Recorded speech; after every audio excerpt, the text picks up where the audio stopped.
Place of birth. Guyana, formerly British Guyana. We'll talk about family life in Guyana. The family life in Guyana, it's really loving. And the sort of life you have in Guyana, really, it's by far better than what I personally have experienced here. Though poor, but it was loving and quite enjoyable life amongst the family, caring for each other. Okay. How many children did your parents have? It was 5 of us, 3 boys and 2 girls. Where did you fit in the 5? I was the last Oh, you were the last of the 5, okay. yes. So you were the baby then? I was, I was the baby of the 5, yes. So what about extended family? Did you have a big extended family? Quite large, because I have a aunt, she had about 10 children. And my uncle, one of my uncles, he had about 5. So the extended family was quite large. Were you close families? Yes, very close, as I said, we closely related, always communicating with each other. You find that some of the aunts and uncles was living a good distance apart from where we were. But still, we communicate and we visit each other regularly. What about grandparents? Okay. Yes, my grandparents there was all right. I never saw my grandmother, my mother's, but I saw my grandfather, her father. What happened to your mother?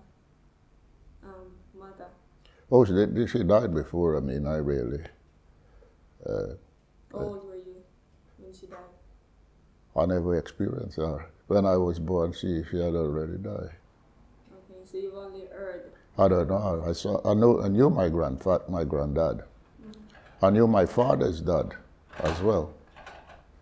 But I never got hold of my father's mother as well, unfortunately. Yeah. The mothers, they died before I really get to adult stage. Yeah. So what was the relationship like with your grandfathers? Oh, that was brilliant. It was very good. As it says, that loving and cooperative spirit that was there among us. It was very close family. Mm-hmm. Yeah. What sort of things you remember doing with your grandfather, your fathers and brothers, that sort of thing? The understanding that my father had for his children, it was fantastic. As I said, though poor, but he was lover of cricket, and he always paid an interest in it, whereby having make like bats, maybe out of wood, and wickets out of wood sticks as well, but he always encouraged you.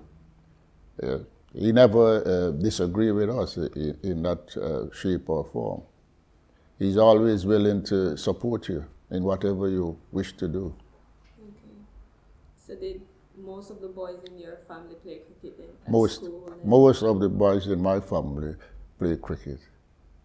And you find that I have relations that went on even further. They played, represent the country, mm-hmm. and they were called to practice. As a matter of fact, he was involved in playing like a President 11 against a touring side. So he went very far in his cricket. He came over here and he played a couple of seasons for Lancashire League as well. Mm-hmm. What about school? When did you attend school? Well, I left school maybe around the age of 16. I had my exams, as it is, an equivalent to the GCSEs here, and I had that. And then, unfortunately, I left school.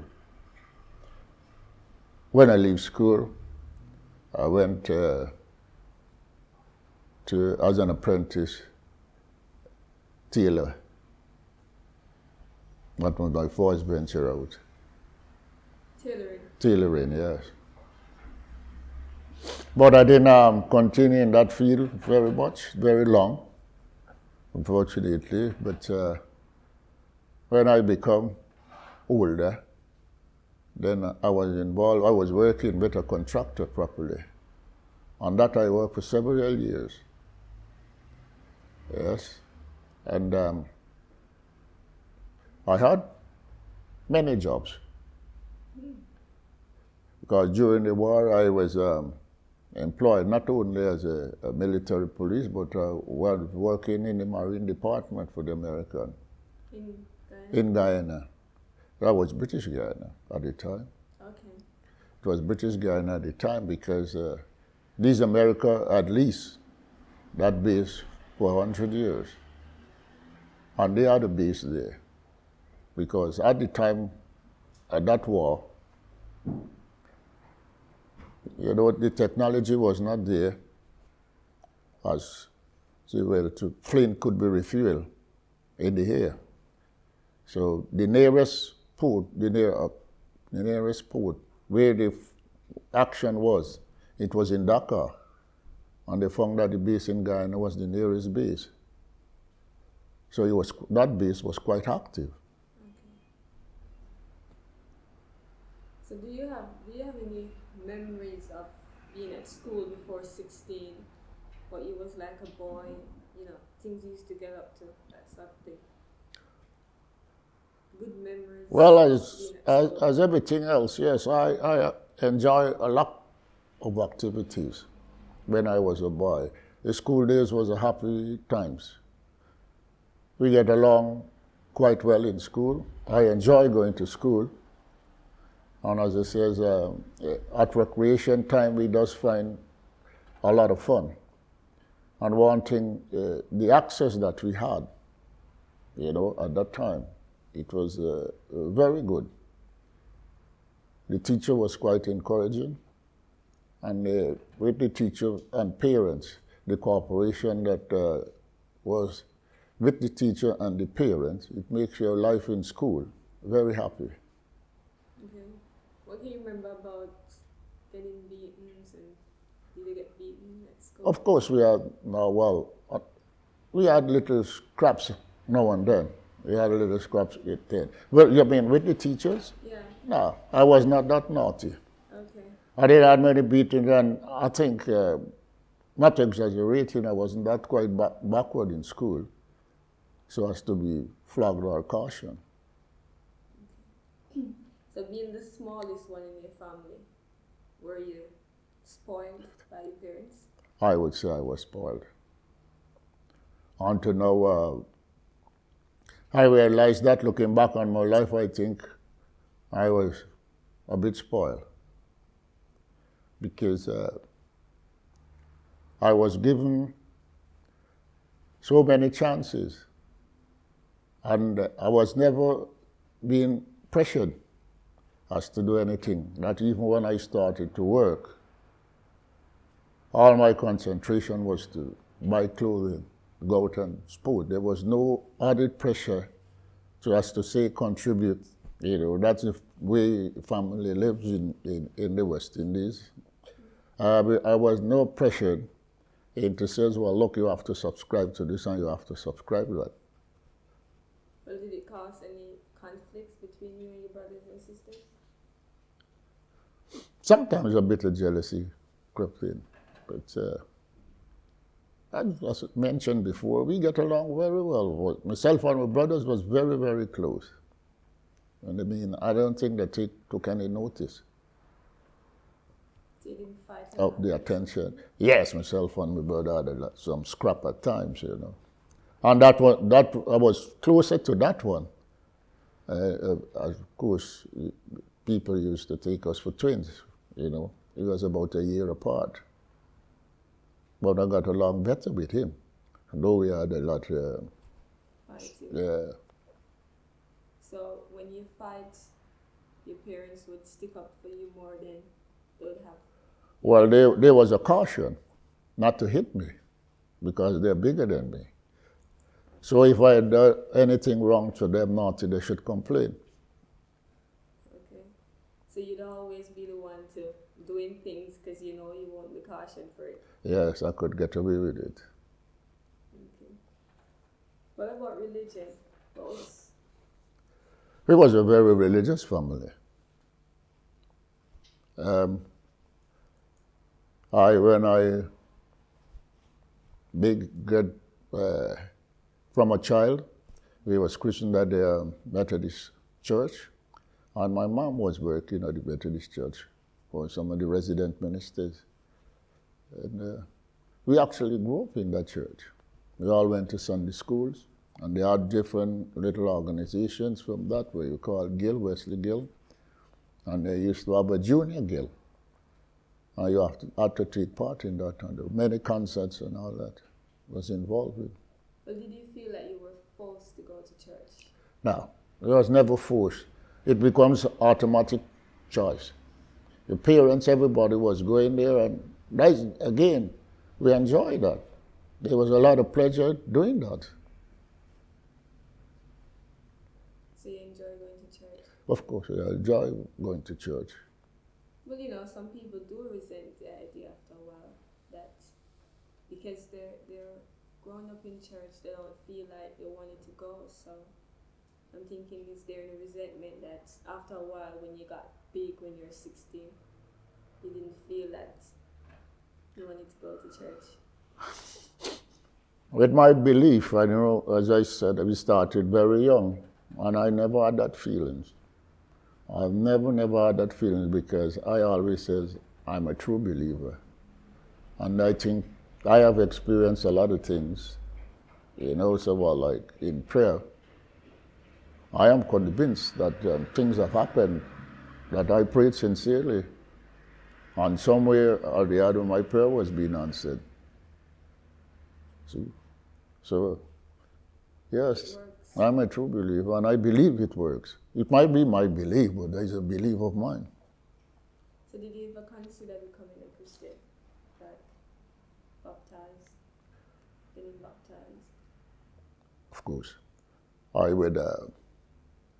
would baptize. Maybe it's a bit late, but it's never too late. But as everything else, if I should retire home, I think I would be more relaxed. I think there would be no added pressure. And of course, then I would contemplate wholly and solely for the rest of my life. It was always a desire of mine to even get closer to the religion. Okay. Going back to employment, what was the last job in Guyana that you can remember? Yes, my last job in Guyana was to work as a construction worker. You know, there were not many like buildings, but we did things like sluices and aqueducts. You know, was bridges and all that. Was that your dream, to become a builder, constructor? Yeah, well, not exactly my dream. And again, that I enjoy, and I went far into that. I had quite a lot of experience. At one time, I was made like a charge on or a supervisor in the job. Okay. Coming into immigration, why did you decide to come to England? It's funny. Coming from British Guyana, all the emphasis was being on England as our mother country. This is the teaching we had, and we felt that we would be better looked after coming to England than any other country in the world. You had a good job, so why decide to come? I had a good job at the time, but I mean, the opportunity is there, and it sounds excitable. And we decided. I had an opportunity. I could have gone to America as a family, but I says, no, I didn't know much about America. But I says, it's better for me if I want to leave Guyana to come to England. So what year did you actually arrive here in England? I arrived, I can't remember the exact date in May, but it was 1956 I arrived in England. You came by boat? We came by boat. How long was the journey? Well, fortunately, that the boat was about the first trip, and it was very fast, and we took 10 days to get. We landed at Plymouth. What was the journey like on the boat? What was the experience of? Well, I enjoy it. There was a lot of West Indian people that had seasick, but fortunately for me, I never had any of the sort. What about the treatment? Were there segregations on the boats? There were no segregations because it's the first time you travel, and the food, the type of food, the meal they prepare, it was a bit strange. But still, you had to come to terms to it if you want to survive. And funny enough, I mean, because in the West Indies, everything was sweet. The wine, we had a lot of dry wine. And we soon discovered that if we put that low sugar inside, and we used to sweeten it. So I enjoy the wine in a way, because we never accustomed to the dry wine. Okay. So you landed in Plymouth, and how did you get to Wolverhampton? We get to Plymouth, and we travel by train from Plymouth to Liverpool Street Station. And we travel with a couple of friends from Guyana, and they had relatives came to meet them at Liverpool Street Station. I lacked contact with my friend in Wolverhampton. So those relatives, they encouraged me to go to Ipswich, where they were. And I went there. I spent a week in Ipswich. Then I made contact with my friend in Wolverhampton. Then I traveled to Wolverhampton. Okay. Coming from from Plymouth to Wolverhampton, what was the first impression of the place, the building? It was strange because we had never accustomed to seeing houses and seeing a lot of smoke, and these chimneys. So my first impression was these were a lot of industries, and we shouldn't have any problem getting a job. So how did you feel about, what the place looked like when you compared to the Caribbean, Well, it was quite different with the big houses because, in the Caribbean, there's a lot of wooden buildings. So it was quite different. It was quite strange seeing the houses that close together. See, that is one thing. In the West Indies, you have lots. And houses are not not generally built that close. They separate. What about the weather? What do you think about the weather? Well, okay, first it was bitter cool, and I know that on one occasion, one of my friends, he went to have a bath that was in Ipswich. And he was ignorant of the fact that the water was that cold. And he went in to have a bath there, not using the hot water. And he took ill. He was hospitalized? Yes, he was. So your first journey is to Wolverhampton. You didn't have any family here? No, only just the friend. Just a friend? Yeah. So you leave Guyana to come and stop with your friend? Yeah, we were close friends at home. We worked together at home. And he came away before me. So we started to communicate with each other. Then he gave you a trip? Yes, he encouraged me to come to Wolverhampton. So you stopped with your friend in Wolverhampton? Yeah. I stopped with that friend, and I was very fortunate.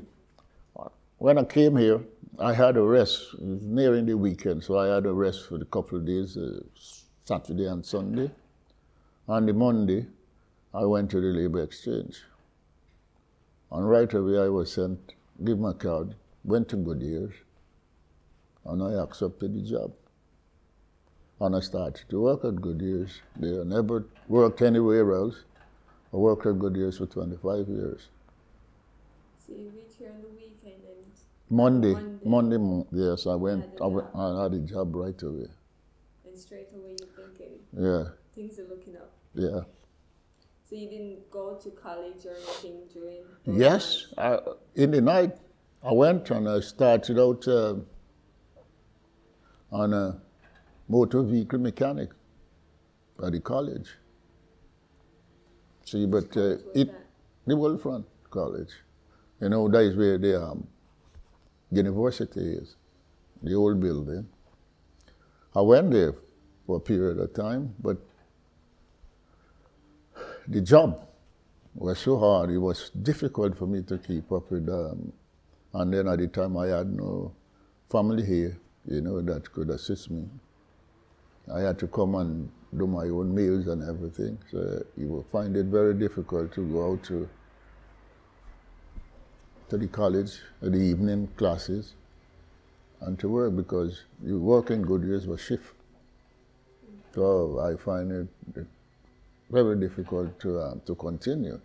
But I must admit that course, that motor vehicle mechanic was something I had dreamed about. I had loved really to complete that course. Okay, so that was part of the dream.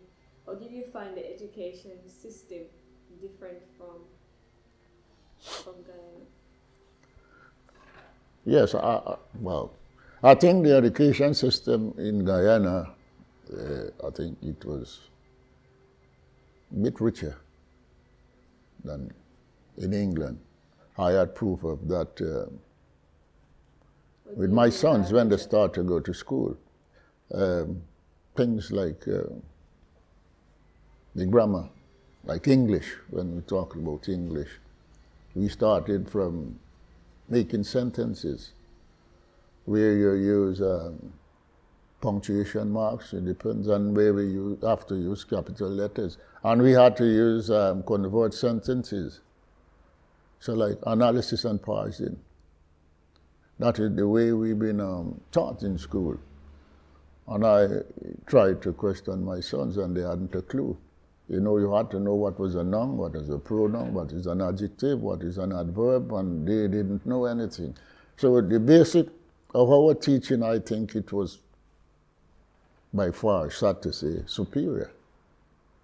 So you don't approve that much of the educational system? Well, that is their system, but the thing that I was surprised about, why was it different?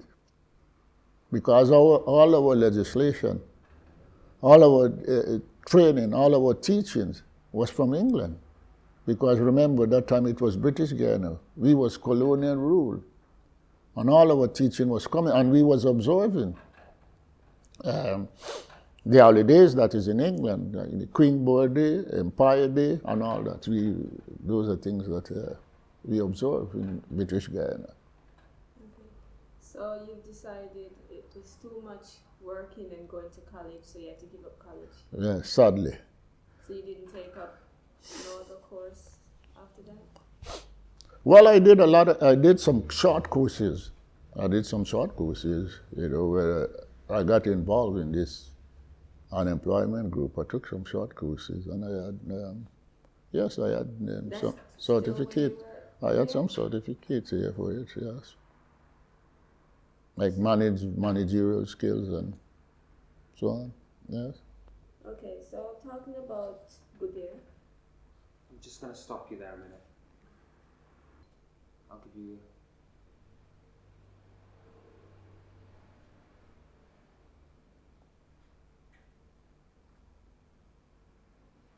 Okay, can you tell me a bit more about the St. Peter's Unemployment group? At the time, about 1987, the rate of unemployment, especially in Wolverhampton, was very high, but particularly higher in St. Petersburg.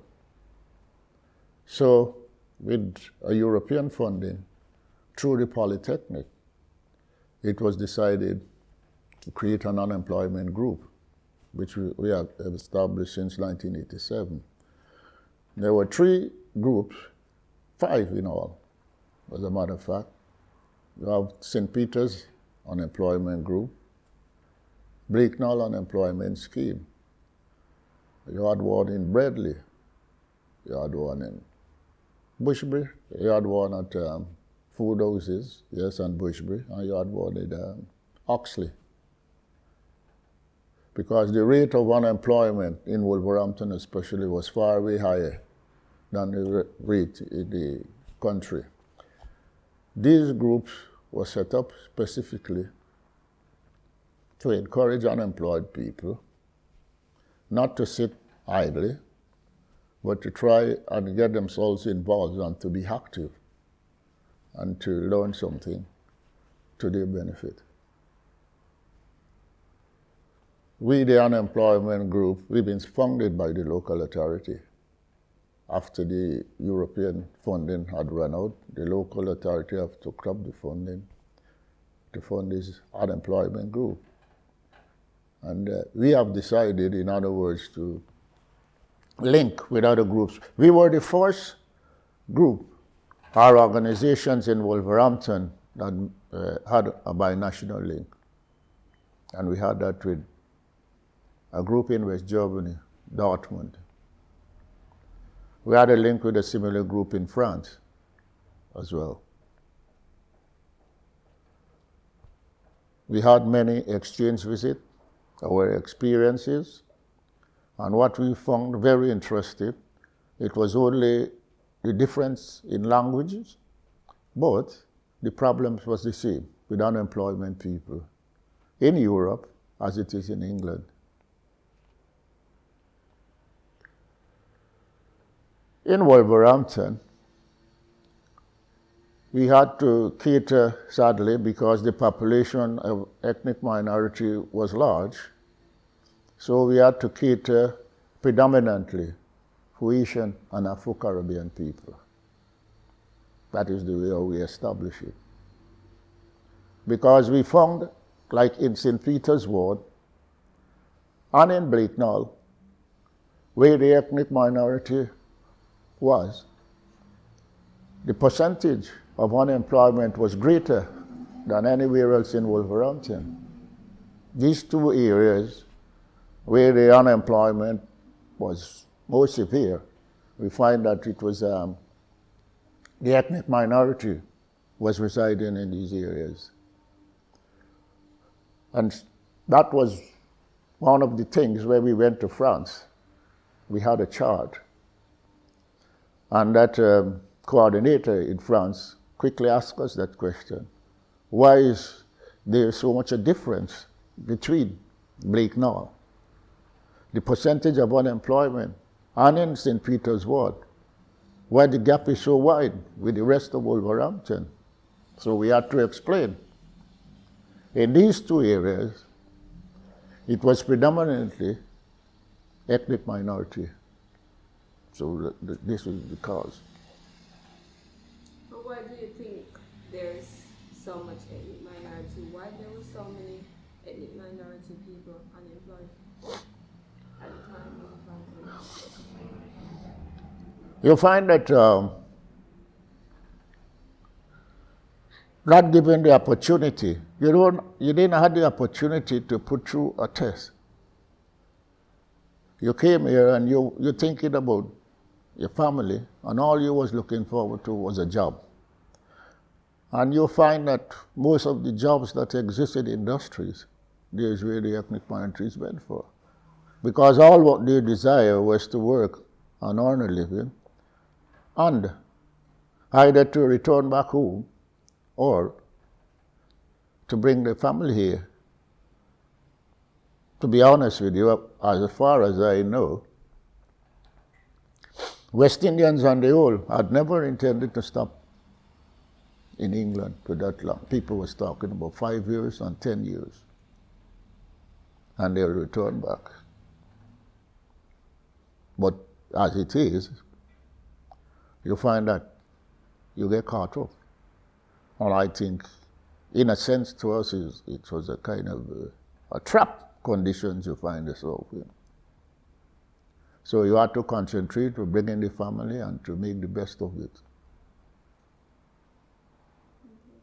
What about your family, your wife? When were you married?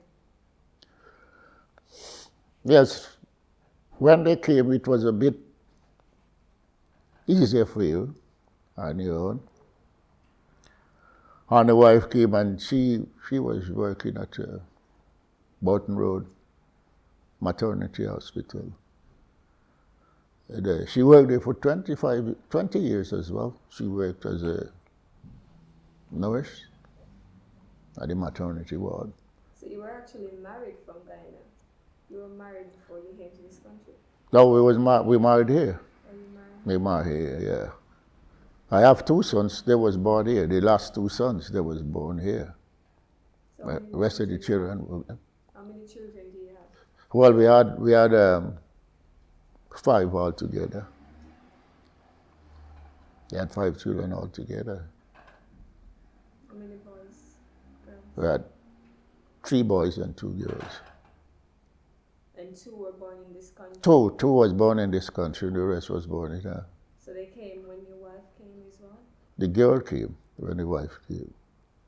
We have a girl in Guyana, still live, I never left. Okay. So what's your family life has been with your 2 sons and your daughter here? What's been like growing them up in England? Well, yeah, the life was good for them because we made the sacrifices. We laid the foundation to them. And this is one of the things I would like our kids and our grandchildren to know. The sacrifices and the pain we suffer to make them, by far happier and better, in the future. It was difficult, very difficult for us at first. But we made that sacrifice. And we made that sacrifice because of our children. Okay. What about the housing conditions when you actually had your family here? What was the houses like? Then again, the houses, the living conditions was terrible. I didn't expect, as it says, how it was portrayed to us about England. I didn't expect it would have been so antiquated. But at the time, there was no central heating. There was one fire in the dining hall, and there was a fuel, not coal. They have one they call coke. It was difficult to get it going. And you'll find that in winter, we all used to huddle against this fireplace. But when you leave that room to go upstairs, then you find it was bitter cold. Then that is why so many accidents happen among West Indians, because we used to have paraffin lamps. And there was a few accidents that happened that people die of suffocation, smoke suffocation, because they fell to sleep, the paraffin ran out, and this fume. But that was the way it was. There was nothing like central heating. It was very, very difficult to live. I must tell you, it was very hard. And that alone put a lot of West Indians off. The living conditions was terrible. Did you have to share with other families? Yeah, that's the next thing again, what you wasn't accustomed of. We had to share rooms. You had to share rooms with somebody. When I came first, I had to share a room with somebody. And you can imagine how difficult that was. Because one of the understanding that, unfortunately, that people doesn't have in England, is, never mind we all are West Indians, we all have different upbringing. So now that is another difficult thing, to understand each other. It takes you a time before you really get to grips with that. See, but as time goes on, we all live together as happy people. So what about family life, the sort of upbringing that you had in Guyana? Do you put that into your kids as well? Do you try to bring them up the same way you were brought up? Well, it was difficult. It is difficult to bring them up the way we was brought up. Number one, we had more access. We had more room. And we had more tolerance. In a West Indian family, you find a West Indian family have more tolerance. Here, they haven't got the opportunity to, what you say is, to blow some of the energy away. We have, in Guyana, they have larger playing fields. At Easter time, you could roam, you could fly your kite without no obstruction. In England, it's different. They could play marbles, they could play cricket in the streets or anywhere without any interference. Now the difference is, when they talk about environmental thing, the noise. They could go and play their heart out and nobody take any notice. But in England, you're restricted. See, so that is the difference. I took one of my sons home and he found that it was completely different. He didn't know what to expect. But when on taking him for a walk to the market, he soon discovered, he asked, Dad, all these people are your relatives? He says, no. We want to know why everybody's passing saying morning and want to stop to have a conversation. Well, I said, that's the way we are. Oh, he said, these people are mannerly. See, that was a difference. He quickly grasped at that. Okay. So, with your kids, what about religion? Did you all go to church just the same way? I took them to church. And I showed them. And they have attended church and they went to Sunday schools and I spoke to them about it. But as they grew up, they wasn't as keen as we were. Well, I said, it's a different environment. Probably we were more relaxed, we were more, say, at ease. As they, well, I have to respect the decision. But I keep reminding them, there is a supreme being. And sometime or the other in their life, they must concentrate and try, at least, to pursue that religious way of life. So do you think that it would have been much, much better to have them brought up in Guyana than in England? The discipline was better. And that is one of the things, sad thing about it. The discipline that kids had to have in Guyana, here they talk about freedom, but it's not just freedom. They have more freedom in Guyana, but they have to be disciplined, they have to respect elders. That's the way we've been brought up. You must have to respect elders. And it saddened me to hear sometimes, when I see on television, you get old people being battered. And that wasn't the way we've been brought up. We was being brought up to assist elders and not to ill-treat them. So that, again, is a difference. And the discipline is completely different. Did you find that the sort of relationship you had with your grandfathers and brothers and so on, you have the same relationship with your sons, doing things together, that sort of thing? Well, I am lucky the way things happening in England. I must say I consider myself fortunate with the relationship with my children and myself. And I always think, I thank God for that. I consider myself very fortunate because not many parents have experienced that. West Indian on the whole, you must have discipline. I'll give you an instance. Like in Guyana, British Guyana, of course, we have many what they call it vaudeville. But you know, it's something similar to like the London Palladium performances. And I have heard the type of jokes that these performers make. You know, these comedians may be about the Queen. And you know, in British Guyana, they're not one of those performers who make any sort of joke about the royal family. They would be prosecuted. Then again, this is what I'm surprised about. Why is it that different? You know, these are things that I have experienced, you know. And I think you come here and people say that I don't know why we were more patriotic.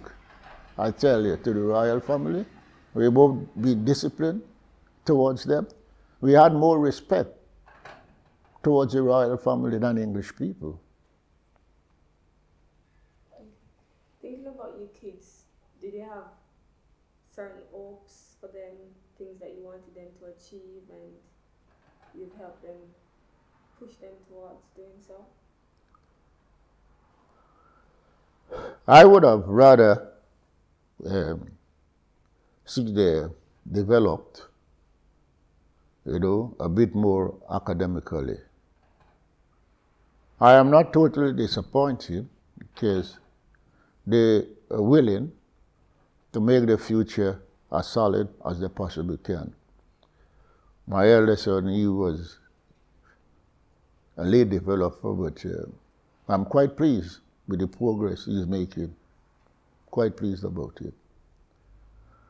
And funny enough, we had a talk before, and he made a decision that he don't see much future in Wolverhampton. So he decided to go off to Sheffield. And he made good for himself. He's doing very well. One day we had a conversation, a family conversation, a teenager at the time, and I says, I felt you all would have progressed more in school. And you know what he told me, we were talking seriously, openly, and fairly. And what he says, if I had listened to you all that, probably I would have done better. But he says, in school, we tend to listen to the teacher more than you all. And he says, what I have experienced, if I had listened to you all, I would have made it. Because he said, at times, even they excel in a subject, the teacher would advise them, well, no, you're not very good at this. They put them off. Now, he's out on solely on this subject, but only to be told by the teacher, this is not good, it's better you take that. And at the time, they try to, especially ethnic minority kids, I know that, they try to encourage them into much of sport, rather than to get them involved seriously into education. In Guyana, British Guyana, it was different. If a teacher sees you have the potential, he encourages you. At times he would pick about 6 from a class, and he'll ask you to come in early on Friday morning, or stop over, free tuition, because he sees you have the potential, and he encourages you that way. So what do you think actually in Wolverhampton, in the schooling of your kids, that they push them towards sports and not into other subjects that they're interested in? I think the first problem with West Indian kids, I would say ethnic minority kids, is the discipline people have in home. It confuses the kids. Because when the kids they go in school, it's something different. They've been torn between these two. Now, you got this strict discipline at home, When they start to become teenagers, then teachers tell them they're old enough to make their own decision. And that causes misunderstanding between the parents and the kids. We're not accustomed to that. We're not pushing them, but we want them to maintain that discipline and that order. But you find now they've been encouraged to make their own decisions. They become rude. If the parents scold them, it never happened to me, but I have known where it happened to other parents. They got to school all sulky. The teacher would ask, what's the matter? My dad smacked me. The next thing they do, they send either the police or they send somebody to investigate. Now, they give the child that power. And I have experience where parents try to scold children after, only to be told by that child, if you touch me, I'll go to the police station, which is ridiculous. We're not accustomed to that. So you think schools did not support black and ethnic minorities' culture differences? As they should. They didn't support it. And that is one of the unfortunate things. They doesn't understand it properly. And nobody try to understand it as it should. So that was difficult. They took it as we are. These are immigrants, and you're coming here. They not took it as the way that we've been colonized, right? And we've been taught nothing else. Yes, we might be speaking faster. We have a different accent. But we knew nothing else besides English language, right? And if they take time, and if they had the experience, that is the next thing again, I want to know what happened to history. A lot of history has been withheld from our children and grandchildren. And I think more of that should come forward. More of that should come to light. Because it's sad. I would like our children to know what we underwent to make them what they are today. All that was being, well, in history it has been hidden from them. And we came here, we knew about white people, and white people looked at us as if we are immigrants, we come from outer space. And I want the same books that we was reading in Guyana, coming from England, why was these people not acquainted with these sort of things? But why do you think that they've actually taken away history and haven't taught people or actually tell them about history? Why do you think this history has been hidden from black and ethnic minority children in school? Well, I think that is a political maneuver.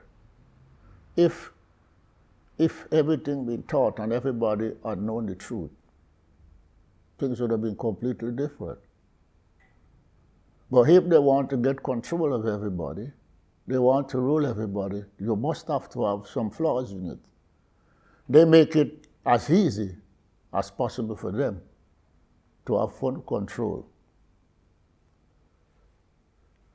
Now, in British Ghana, I know, that is an instance, I know that mostly all the third world countries, the chief product, that when we does the geography, the chief product from all these islands was sugar, rum, molasses. Rice and bauxite come later, but the chief products for these places. In Guyana, you have minerals, but they never come to the fore. Why? Because the sugar industry was dominated by England. This sugar industry, the black workers was only doing the menial jobs. The overseer, the engineers, they all was coming from England. You see? That was the chief product. After independence, what happened? These places that was in control of the sugar industry, they ceased to operate. There was a refinery plant in Liverpool that was being closed. Now the sugar, unfortunately, went on the world market where the price has been controlled. So there is no where they could have existed without having to borrow from the World Bank. There is there is insufficient money to go around, and they've been talking about wages. When you borrow money from the World Bank, you're being controlled. They dictate to you what you must do and what you must not do. So you're in control of that. Now, you find that the population suffer because of that. Education, which is the most important part of one's life, you cannot give free books. And the poverty exists there because remember what I told you about these industries. It was sugar, rum, and molasses. Now that being crippled because the back was turned against us. England came to Europe and they did the beet sugar. So they're no longer interested in the sugar. You have to compete. And you have to compete with this market that was even being prepared for. So this is a struggle in itself. Okay. Thinking about Wolverhampton and live here so long, do you see any changes that it changed over the years for black and ethnic minority people? It changed a bit. I think environmentally, because some of the homes, they changed significantly. But one of the things, as I say, politics is a lot to do. One of the things that I do not like happened. And probably that again happened for political reasons. You find when they build these council houses, and an ethnic minority person go for these houses, they try to put you directly in this place. So they make this particular area, they know these are ethnic minorities area. That is what I'm saying. They don't try to mix you.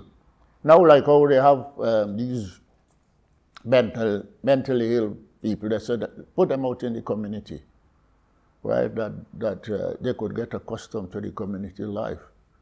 They don't think about us like that. Places like Eton, they put you there, like Blake North. Anything happen, they know directly where you are. You see, they don't won't put you like in Tetnall, or they won't put you like in another place where the community is mixed. Now, they put you directly in a particular area. You understand? And you find where they put you in that area at times it be neglected, and the living there has become rough. But why do you think they've segregated people so much? Why? I don't know. It's just to get rule. Is that what I'm saying? This is one of the political disaster. The place you there, at least when anything happens, they know where you are. They could come down heavy-handed. Then the law comes in, and when you're in this sort of area, then you find that you would go in town, or you would go to a bank to have a loan or to have a credit system going. The first thing they ask you, where you live, where you give them that address, they say sorry. You see, these are the pressure that we people have. As soon as you go there, you put your address down, you tell you, be sorry. Even taxi drivers in some of these areas, you can't get them to go in the night. When you look at this segregation, when you look at how that becomes, you see, it's a stigma, The picture you paint on us, it's not so. It's a wrong picture. You, because of political reasons, you encourage it, right? You're the cause of this place being random. You're because of this behavior, because these people been trapped. So have they done all this segregation from when you first came to this country and living in Wolverhampton? Has it been like that up till It gets worse. It gets worse. When I came first, we could have had a house. We bought a house in Allen Road, and we had a mixed community. The people in that street were mixed, Asian, Italians, English people, people from Ukraine and West Indian. We all lived together as neighbors, is what I'm saying. I knew of a family at bought house in Richard Street in with Marines. And after they start to build these nice council houses, they felt that, oh, that was better, that was new. And they went to Eton. Then after a few years, you find that Eton become a bad place to live in. Why? Because the ethnic minority, you go to the council now to get a place, the first place they point you there. So it actually hasn't improved. It hasn't improved. That to me, that hasn't really improved. I think it is worse than when I was here. That when I came here, as a matter of fact, it was worse now. What about racism?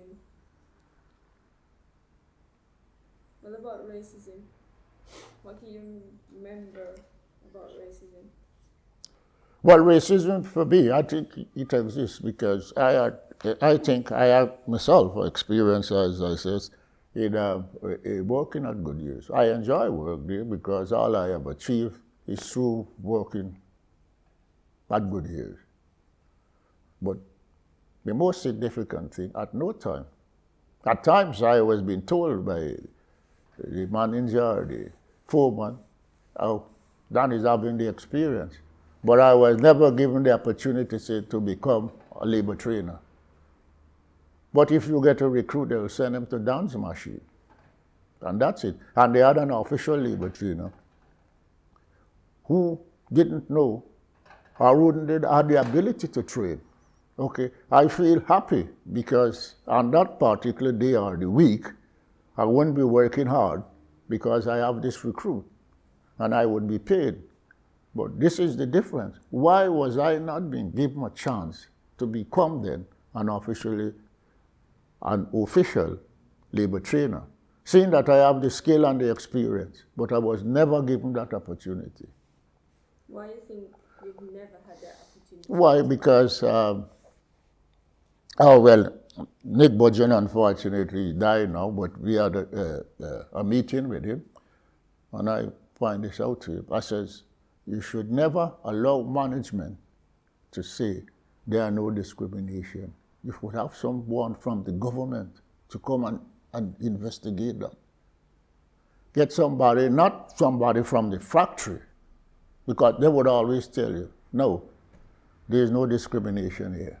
But if you get an independent person from the government come in and they see for themselves, well, you see, this is the problem. The government, they got a policy, but they sit back and relax on it. But there are discrimination. Even to today, there's a lot of discrimination. Why do you think there's so much discrimination and it will never change? I don't think it. I have every confidence on the younger generation because I think they start to understand. And I think that is what we should work on. Try to educate our younger people so that they could make a difference. It would be difficult, but it had to happen.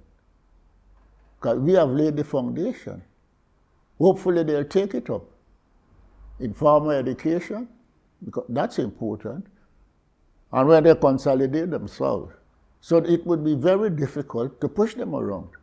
Because though it's difficult, I know it would be still difficult for them, but they should pursue that. They must know how important it is to have that education, right? And I have every confidence that, as I says, they start to understand, and we should teach them. We should never fail to encourage them. We should never tell them of the suffering and the pain we have had, and we hope that they would be able to correct it at the end. You've been here since the 1950s. As you said before, most people said they came here for 5 years to go back. Why didn't it happen to you? Well, as soon as you get involved in purchasing a home, then it becomes more difficult You have that mortgage to pay and you have all these other overheads to pay. And if you want to bring the kids up properly, then you have to give them the necessary convenience. And it's not easy to send a kid to school. You know, you have to have the proper uniforms, you have to have the sports gear for gym and all different things. Then you see the expense becomes more and more. So, did you plan to buy a house, or because you have the family, you decide it was the best way to go to buy a house? I think it was the best way to bring a family up is to have a private home. Because as I mentioned before, if you go in a home where different families are, it would be difficult because of different, maybe religion or, you know, the culture. It's different. So if you have a private home, then you have a better chance to explain to the kids and to impart in them your way of life and what you felt they should be. You know, you have to have your private home to do that. Well, didn't you consider going back home with your family, even though the kids were born here? Didn't you think about it? Well, I took them home on holiday. I mean, I would not. This is what I'm saying. I would never try to twist my children's arm to go back to Guyana. It's up to them. I'll take them back and let them see for themselves. The decision is on them. I would never put any pressure on them to do that. As I would say to any young person, I says the opportunity is here for you to educate yourself. There is a lot of ridiculous temptation and a lot of obstacles, but you try to overcome that because your goal is to have a proper education, because it's most important. If you leave England and you go elsewhere and you haven't got that foundation, it doesn't make any sense. So I would never discourage, though I have experience, I would never encourage any kid to do otherwise. There is an opportunity, yes, get as much education as you possibly can, and as you experience it, then you come to your own decision. So what are your plans now? Are you planning to go back home? Yes, my plan is to retire now, really. I think I have done enough, not only for the family, for community at a large.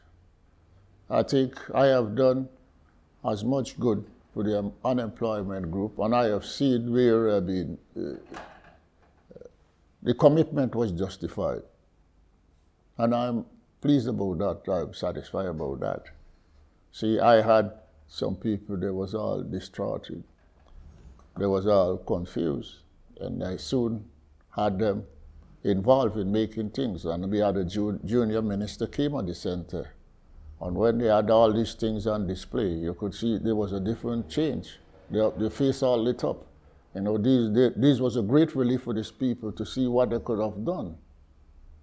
And how, well, we invited some counselors as well. And they had the praise that they heap on them. You see, they all become different because they had never realized they were so depressed, you know, of being unemployed. And I mean, and they all was quite happy to see what they have achieved.